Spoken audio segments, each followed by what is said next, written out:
काय म्हणता मित्रांनो, वापस एकदा स्वागत आहे तुमचं एक नवीन ब्लॉगमध्ये. तुम्ही पाहू शकता आपण रिक्षात बसलेले, आपण इकडून चाललो गावासाठी.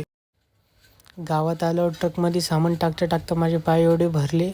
नंतर पाय क्लीन केले, त्यानंतर वापस गेलो ट्रकपाशी. मग तुम्ही पाहू शकता. तुम्ही विचार करत असाल मित्रांनो, हा सोर्सिंग सोडून हा इथं काय करत आहे. तर मी तो जॉब सोडेल आहे. तर हां, तुम्ही खरंच ऐकलं, मी तो जॉब सोडला आहे. इथं थोडं फॅमिलीचं शिफ्टिंग करायची होती, त्यामुळे मी गावाकडं आलो आहे. इकडून आपल्याला पुण्याला जायचं आहे. तुम्ही पाहू शकता ही गाडी कशी चिखलात फसली आहे. त्यासाठी आपण आता एक ट्रॅक्टर मागवणार आहे, कारण की तसं तर निघणार नाही, ते गावात खूप चिकट राहतं. तुम्ही पाहू शकता ट्रॅक्टर मागवलं आहे आपण. आता ते ट्रॅक्टरने आपल्याला गाडी वडून समोर काढा लागणार आहे. तुम्ही पहा पुढं कशी काढता आपण गाडी. ते ट्रॅक्टरने समोर दोरीने बांधलं आपण आणि गाडी निघली पण. तुम्ही पाहू शकता आपण आता सध्या हायवेवर आहे. इथून तर पुण्याला चाललो आहे आपण.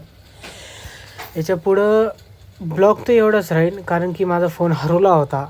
माझा फोन हरवला होता, त्यामुळं मला काय ब्लॉगिंग करता नाही आली, शूटिंग करता नाही आली. तर आजच्यासाठी एवढंच. भेटूया पुढच्या ब्लॉगमध्ये.